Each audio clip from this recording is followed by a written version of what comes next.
आप सभी का स्वागत है सबलाइन क्लासेस में। हम आज देख रहे हैं भारतीय शिक्षा का इतिहास, हिस्ट्री ऑफ इंडियन एजुकेशन। और इसमें हमारा जो टॉपिक है बहुत ही महत्वपूर्ण है। इसको हम सार्जेंट रिपोर्ट के नाम से जानते हैं, 1944। तो आज हम चर्चा करेंगे report of the sergeant plan की। क्या थी, कैसी थी, किस लिए महत्वपूर्ण थी। चलिए शुरुआत करते हैं। शुरुआत करने से पहले जो कुछ महत्वपूर्ण तथ्य इससे जुड़े हुए हैं कि द्वितीय विश्व युद्ध यानी कि सेकेंड वर्ल्ड वॉर जो था, उसकी समाप्ति के बाद ब्रिटेन में शिक्षा के विकास के लिए बटलर योजना बनाई गई थी। भारत में भी शिक्षा के विकास के लिए एक शिक्षा योजना तैयार करना जरूरी हो गया था, क्योंकि ब्रिटिश का शासन था। तो अब आप सोच रहे होंगे कि अगर आपने विचार किया कि 1944 के आसपास सार्जेंट प्लान बनाया गया था, जबकि अगर हम द्वितीय विश्व युद्ध यानी कि वर्ल्ड वार सेकेंड की बात करें तो ये लगभग इसकी जो डेट है वो है 139 से लेकर 1945 तक। ठीक है, तो 1945 जो कि वर्ल्ड वार की समाप्त होने की एक डेट है, तो 1944 में सार्जेंट योजना बन गई। तो थोड़ा सा अटपटा जरूर लग रहा होगा आपकी कि भाई जब विश्व युद्ध 1945 में खत्म हुआ और ये भी कहा जा रहा है कि द्वितीय विश्व युद्ध के बाद बटलर योजना और सार्जेंट योजना बनाई गई। देखिए, कोई भी युद्ध है तो उसका जो भी समय है वो अंतिम समय में आते आते पूरी तरीके से तो समाप्त हो जाता है, लेकिन कुछ ऐसी चीजें रह जाती हैं जो ये नहीं कहा जा सकता कि युद्ध समाप्त हो गया है, लेकिन वास्तव में कहीं ना कहीं वो समाप्त हो चुका होता है। तो काफी जो बड़ी घटनाएं थी वो समाप्त हो चुकी थी, इसलिए ब्रिटिश शासन को लगा कि उनके यहाँ शिक्षा योजना जो है काफी खराब हो गई है, क्योंकि सेकेंड वर्ल्ड वार एक बहुत बड़ा वार था। उन्होंने अपने यहाँ यानी कि ब्रिटिश में यानी कि इंग्लैंड में बटलर योजना लॉन्च की और यहाँ पर सार्जेंट योजना। हुआ क्या, आगे देखते हैं। इस संबंध में वायसराय की प्रबंधकारिणी परिषद की पुनर्निर्माण समिति ने तत्कालीन भारतीय शिक्षा सलाहकार सर जॉन सार्जेंट, तो उस समय जो हमारे शिक्षा सलाहकार थे वो थे सर जॉन सार्जेंट, उनको भारत में शिक्षा के विकास का एक स्मृति पत्र तैयार करने का आदेश दिया गया कि भाई इतने दिन से जो भी समस्याएं थी, इससे पहले आपने मेरा जो वुड एबट का रिपोर्ट देखा था, वो इवन जो वर्धा शिक्षा थी, बेसिक शिक्षा थी गांधी जी की, वो तो कई ऐसी रिपोर्ट्स आई जिन्होंने शिक्षा व्यवस्था को व्यवस्थित करने का प्रयास किया। लेकिन ये जो सेकेंड वर्ल्ड वार बन रहा था या माहौल तैयार हो रहा था, उसके चक्कर में कुछ भी हो नहीं पाया। कुछ सरकारी तौर पे नहीं हो पाया, जमीनी तौर पे थोड़ा बहुत हुआ। जब तक कोई चीज सरकार अच्छे से नियम बना के नहीं लॉन्च करती है तब तो लोग मानते नहीं हैं। तो जाहिर सी बात है, जब अपने स्तर से पार्टियों ने या छोटे मोटे स्टेट लेवल पे कुछ बना होगा तो लोग कहाँ मानेंगे, है ना। तो चलिए देखते हैं कि सार्जेंट ने आखिर अपनी रिपोर्ट में क्या किया। तो सार्जेंट ने 1944 में अपनी रिपोर्ट केंद्रीय शिक्षा सलाहकार परिषद के समक्ष प्रस्तुत किया और इस रिपोर्ट में भारत को युद्धोत्तर शिक्षा विकास योजना, केंद्रीय शिक्षा सलाहकार परिषद की रिपोर्ट या सार्जेंट योजना के नाम से पुकारा जाता है, जिसमें युद्धोत्तर शिक्षा विकास योजना के नाम से सबसे ज्यादा ये फेमस है। तो इस नाम को आप याद रखिएगा। युद्धोत्तर का मतलब युद्ध के बाद जो योजना बनाई गई हो शिक्षा के विकास के लिए। इसलिए ये प्रश्न मैंने कई बार, स्पेशली जो एजुकेशन के छात्र हैं उनको अच्छे से पता होगा कि ये चीज कितनी महत्वपूर्ण हो सकती है। अगर उन्होंने पेपर दिए हैं तो ये मोस्टली किसी न किसी रूप में पूछ लिया जाता है। तो सार्जेंट योजना और युद्धोत्तर शिक्षा विकास योजना एक ही बात है। आगे चलते हैं। ये रिपोर्ट 12 भागों में विभाजित है और इसमें पूर्ण प्राथमिक शिक्षा से उच्च शिक्षा तक की रूपरेखा प्रस्तुत की गई है। देखिए, मोस्टली क्या होता है, कोई योजना आती है, जैसे मान लीजिए गांधी जी की बेसिक शिक्षा थी, तो वो कहीं ना कहीं प्राथमिक और माध्यमिक शिक्षा से संबंधित थी। वुड एबट रिपोर्ट भी कुछ प्राथमिक और माध्यमिक से संबंधित थी। लेकिन ये एक ऐसा रिपोर्ट तैयार की गई थी जो सार्जेंट योजना है, इससे आप थोड़ा मैच कर सकते हैं। किससे? इसका वुड डिस्पैच से आप मैच करा सकते हैं, क्योंकि वो भी एक विस्तृत योजना थी शिक्षा की और ये भी काफी विस्तृत थी। लेकिन कमी मैं स्टार्टिंग में ही लिख दिया है मैंने। आगे देखिए क्या है कि इस योजना के अनुसार इस योजना को पूर्ण करने में 40 वर्ष का समय लगेगा और इस पर लगभग 313 करोड़ रुपए व्यय होंगे, इस योजना ने कहा। और उस समय 313 करोड़ रुपए कितनी बड़ी चीज थी, ये आप अंदाजा लगा ही सकते हैं। और 1944 के बाद 1947 की डेट तो मुझे नहीं लगता है कि किसी, माफ कीजिएगा, 1947 की डेट आपको बताने की जरूरत नहीं है कि क्या हुआ था। भारत ब्रिटिश शासन से मुक्त हो चुका था। अब वहां वो अपने नियम बनाने के लिए स्वतंत्र था। तो जाहिर सी बात है जो भी कहा होगा सार्जेंट रिपोर्ट ने, वो कहीं ना कहीं उस चीज को हटाकर अपने स्तर से अपनी व्यवस्थित जो प्रणाली थी उसको उन्होंने लॉन्च किया होगा। तो भले इसमें कुछ अच्छाइयाँ हों या नहीं कमियां भी हों, तो उनको कहीं ना कहीं दरकिनार करके अपनी रिपोर्ट लॉन्च की गई होगी। उसकी चर्चा मैंने एक वीडियो में की भी है, क्योंकि जब स्वतंत्र हो गया था देश तो मैंने मुदालियार आयोग बनाया है, उस पर वीडियो है। विश्वविद्यालय शिक्षा आयोग जो कि डॉक्टर सर्वपल्ली राधाकृष्णन के अंतर्गत चला, तो वो भी सब क्या थे, कहीं ना कहीं जो ब्रिटिश शासन था उसके बाद किस तरीके से शिक्षा व्यवस्था को चलाया जाएगा वो रिपोर्ट तैयार की गई थी। लेकिन फिलहाल ये एक ऐसी योजना, ऐसी रिपोर्ट थी जो कि लगभग अंतिम रिपोर्ट थी शिक्षा के मामले में, जब भारत गुलाम था ब्रिटिश शासन के। ठीक है, चलिए आगे चलते हैं। क्या उद्देश्य थे सार्जेंट प्लान के? तो वायसराय की कार्यकारिणी की पुनर्निर्माण समिति के समक्ष भारत में शिक्षा के युद्धोत्तर विकास की एक व्यवहारिक योजना प्रस्तुत करना, एक ऐसी शिक्षा योजना प्रस्तुत करना जो मुख्य रूप से भारतीय हो, एक राष्ट्रीय शिक्षा प्रणाली के निर्माण होने वाले कम से कम व्यय का अनुमान लगाना, योजना को पूर्ण करने में लगने वाले समय का अनुमान लगाना। तो कुल मिला के जो पहले से चला आ रहा था उसको और व्यवस्थित ही करती हैं योजनाएं। इन्होंने भी यही काम किया है। क्या करते हैं, क्या सुझाव दिए इन्होंने, तो सिफारिशों पर ध्यान देते हैं। प्राथमिक शिक्षा के लिए क्या किया? पूर्व प्राथमिक शिक्षा। देखिए, पूर्व प्राथमिक शिक्षा का मतलब जब बच्चा एडमिशन लेता है किसी स्कूल में, मतलब उसको किसी भी प्रकार का ज्ञान नहीं है, वो बस विद्यालयी शिक्षा लेने के लिए स्कूल में अपना एडमिशन ले रहा है, उसके लिए भी कुछ नियम बनाए गए इसमें। तो क्या सिफारिश की गई कि पूर्व प्राथमिक शिक्षा राष्ट्रीय शिक्षा योजना का एक अभिन्न अंग है, इसलिए इसकी उचित व्यवस्था की जानी चाहिए। पूर्व प्राथमिक शिक्षा 3 से 6 आयु वर्ग के बालक बालिकाओं के लिए होनी चाहिए और पूर्व प्राथमिक जो शिक्षा है वो निःशुल्क होनी चाहिए, मतलब उसके लिए कोई पैसे नहीं लेने चाहिए, पूरी तरीके से मुफ्त होनी चाहिए। नगरों में शिशुशालाएं जो ये वर्ड जोड़ा गया है, ये कहा गया कि जो बच्चे हैं, जैसे आप आजकल प्ले नर्सरी कहते हैं या प्ले स्कूल्स कहते हैं, उस तरीके की बात यहाँ करी जा रही है। तो इन्होंने कहा कि नगरों में शिशुशालाएं अलग से खोली जानी चाहिए ताकि बच्चे स्टार्टिंग में ही थोड़ा एक्टिव हो सकें, लोगों को चीज़ों को जान सकें किस तरीके से क्या करना है। जबकि गाँवों में जूनियर बेसिक स्कूलों के भाग के रूप में एक खोला जाना चाहिए, मतलब गाँव में बेसिक स्कूल का रूप होना चाहिए भाई।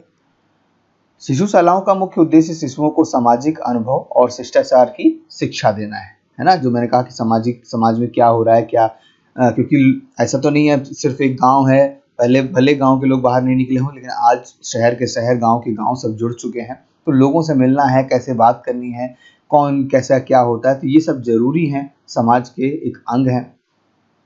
शिशुशालाओं में शिशुओं की उपस्थिति अनिवार्य नहीं होनी चाहिए, परंतु अभिभावकों से शिशुओं को नियमित भेजने का आग्रह किया जाना चाहिए। मतलब ये नहीं कि वो क्यों नहीं आए तो कोई इसमें जो है पनिशमेंट होनी चाहिए, ऐसा कुछ नहीं है। लेकिन हाँ, बच्चे हैं, उनसे प्रयास करिए कि अभिभावक वहाँ ज़्यादा से ज़्यादा संख्या में बच्चों को ला सके। शिशुशालाओं में केवल अध्यापिकाओं की नियुक्ति होनी चाहिए और विशेष प्रशिक्षण प्राप्त होनी चाहिए। ये पॉइंट इससे पहले वुड एबर्ट की रिपोर्ट में भी मैंने बताया था कि उन्होंने भी ये बात कही थी, लेकिन वुड एबर्ट रिपोर्ट कहीं ना कहीं अधूरी रह गई थी, या जो वर्ल्ड वार सेकेंड होने वाला था उसमें उसके कारण लॉन्च नहीं हो पाई थी गवर्नमेंट के पास। तो अध्यापिकाओं को होना चाहिए, ये बात उन्होंने कही थी, ताकि बच्चे जो है उसमें उनको जो एक मातृत्व का गुण जो अध्यापिकाओं में होता है वो बच्चों को मिल सके, ऐसा कहा था सार्जेंट रिपोर्ट में।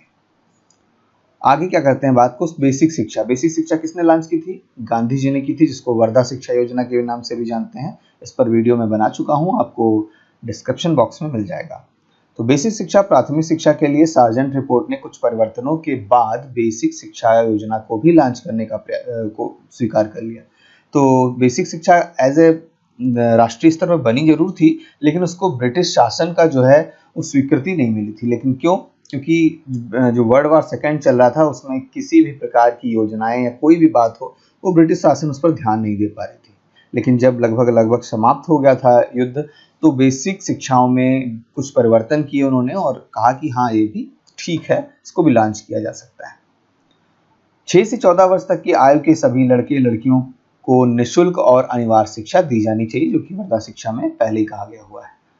शिक्षा को अनिवार्य बनाने के लिए उपस्थित निरीक्षक पदाधिकारियों की नियुक्ति की जानी चाहिए और बेसिक शिक्षा किसी आधारभूत शिल्प के माध्यम से दी जानी चाहिए। जाहिर सी बात है, आपको पता होगा कि जो बेसिक शिक्षा है उसमें शिल्प का यानी कि हस्तकला का, हैंडीक्राफ्ट का प्रयोग करने की बात की गई थी, उसी के माध्यम से शिक्षा देने की बात की गई थी।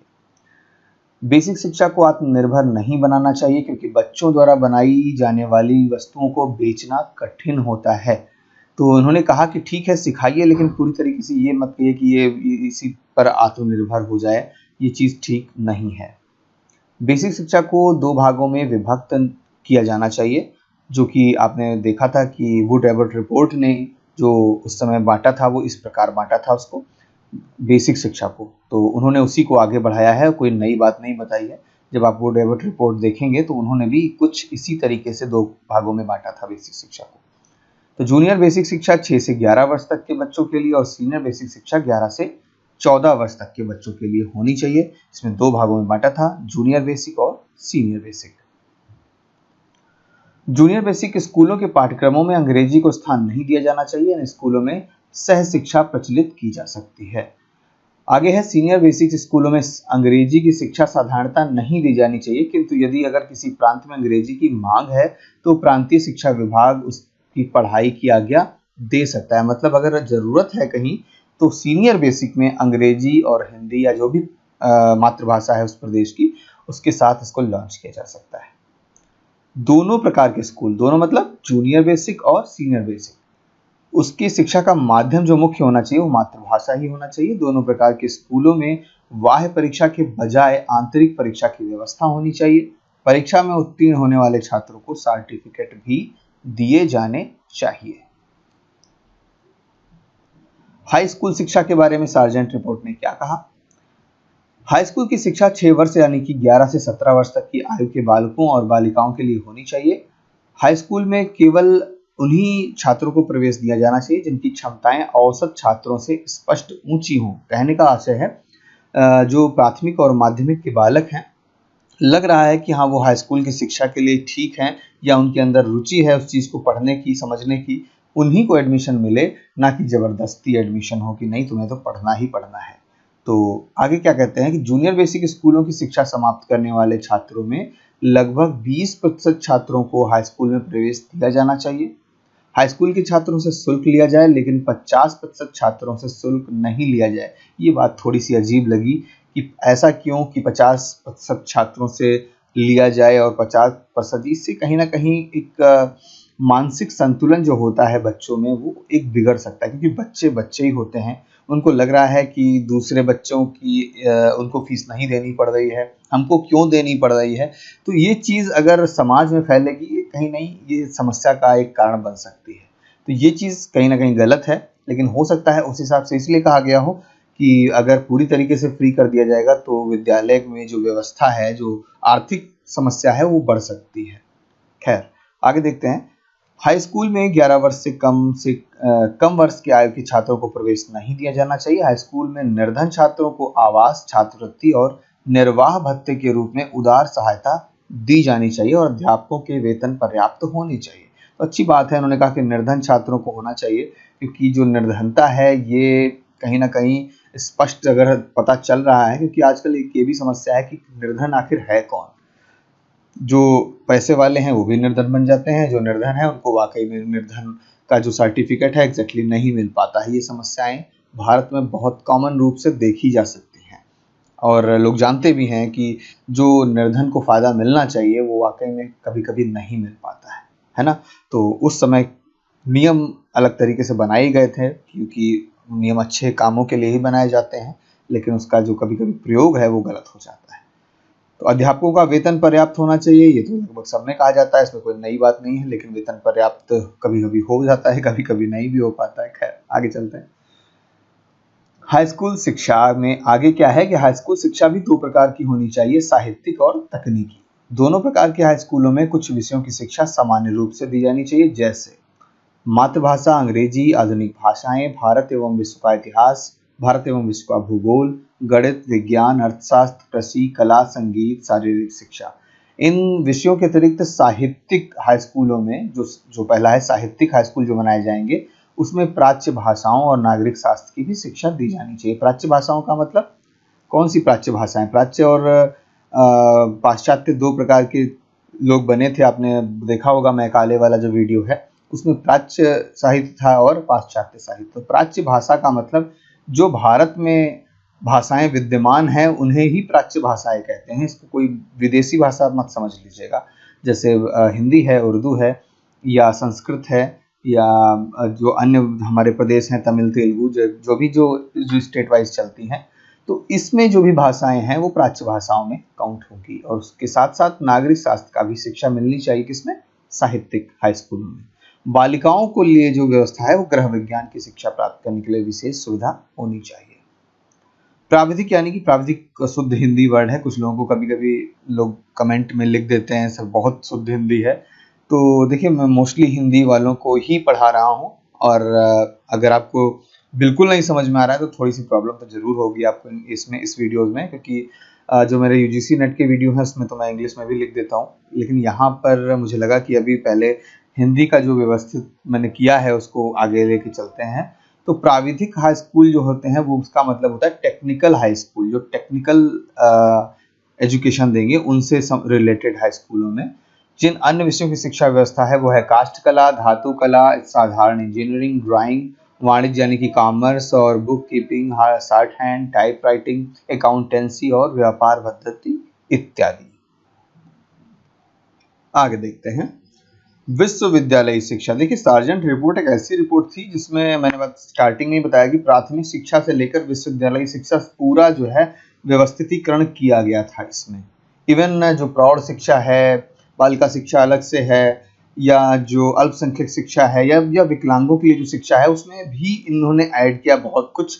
लेकिन मुख्य रूप से इन्होंने सारी प्रकार की शिक्षाओं की बात की है यहाँ पर। ये भी एक बहुत महत्वपूर्ण बात हो सकती है अगर किसी रिपोर्ट को बताया जाए कि सारी चीज़ों को मिक्स करके और व्यवस्थित करके लोगों के सामने प्रस्तुत किया गया था।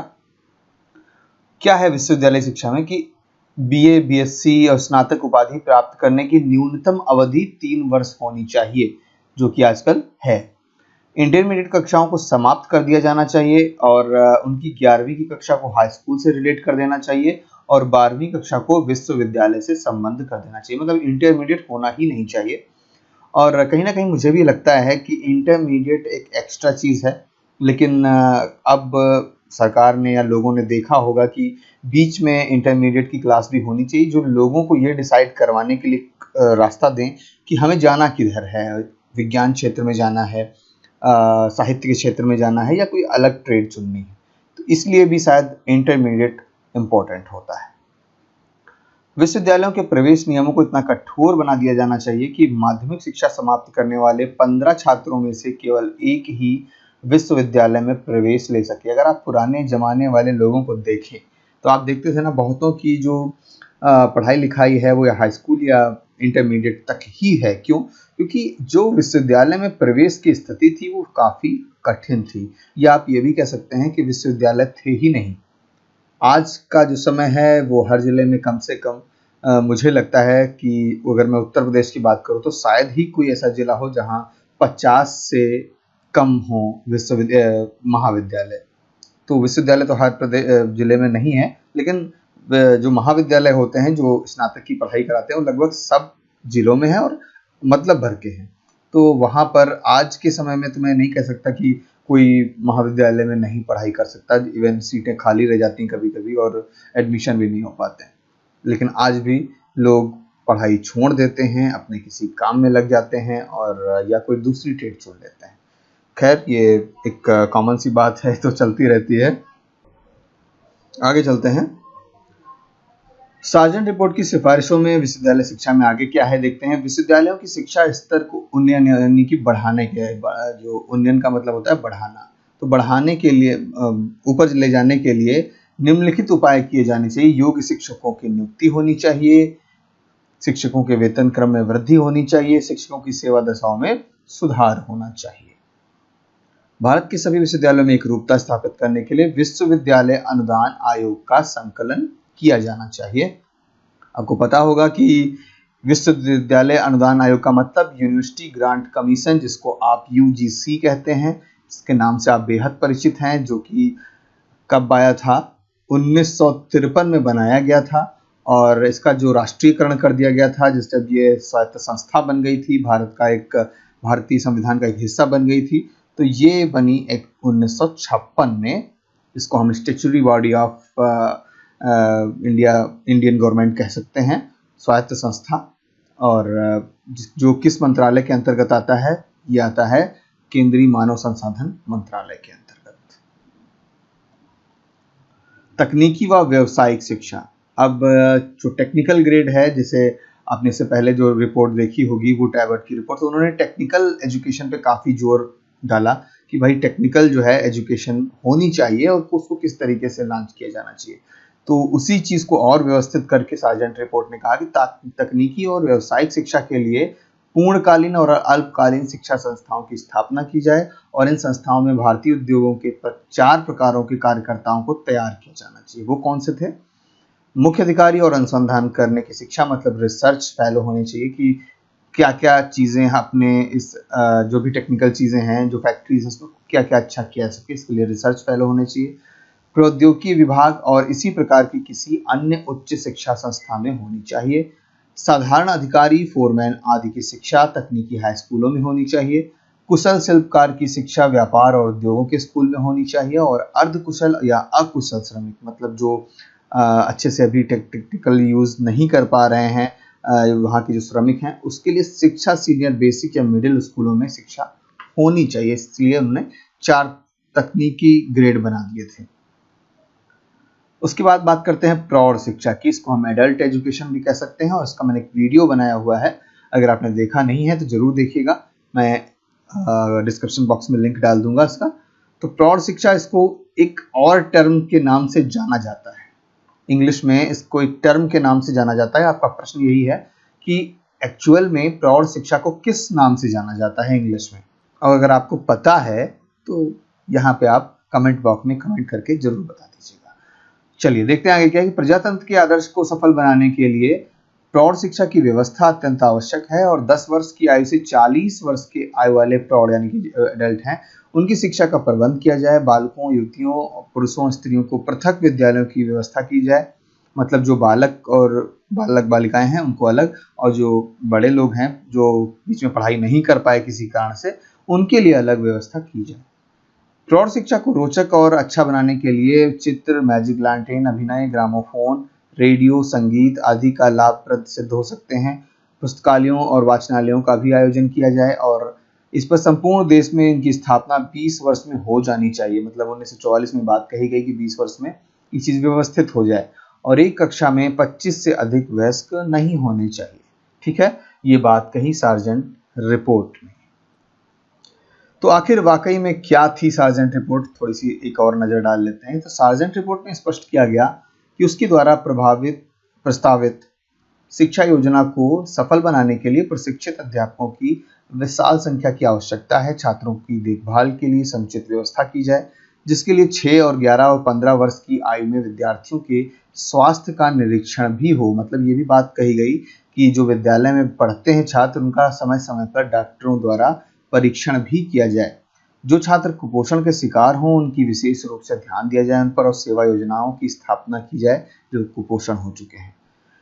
अगर आप कोई लिखित पेपर दे रहे हैं तो आपको ये लाइन लिखने से आपको हो सकता है थोड़ा सा अच्छा प्रभाव पड़े आपके किसी भी लिखित पेपर के लिए, बीएड या एमएड में आप जहाँ भी कोई भी पेपर दे रहे हैं, या कोई भी एमए या बीए में एजुकेशन से रिलेटेड।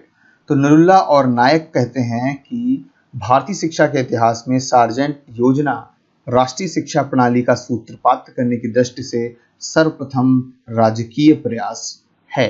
ठीक है, उनका कहने का आशय यही है कि जो सार्जेंट योजना है वो पूरी तरीके से एक विस्तृत शिक्षा प्रणाली का सूत्रपात करती है। ऐसा लगता है कि एक व्यवस्था जो गठरी बना दी गई कि भाई शिक्षा ये है और इसको इस तरीके से लॉन्च किया जाना चाहिए, जिसमें काफ़ी ज़्यादा मात्रा में आर्थिक व्यवस्था की ज़रूरत थी जो शायद नहीं हो पाई इसी कारण से। और दूसरा कारण ये भी है कि 1947 में भारत ब्रिटिश शासन से आज़ाद हो गया, स्वतंत्र हो गया, तो कुछ व्यवस्थाएं अपने आप भी जो है परिवर्तित करके की गई थी। तो फिलहाल आज के वीडियो में इतना ही है। आप लोग ऐसे ही जुड़े रहिएगा सबलाइन क्लासेस से। जल्दी मिलेंगे आने वाले वीडियोस में। Thank you very much.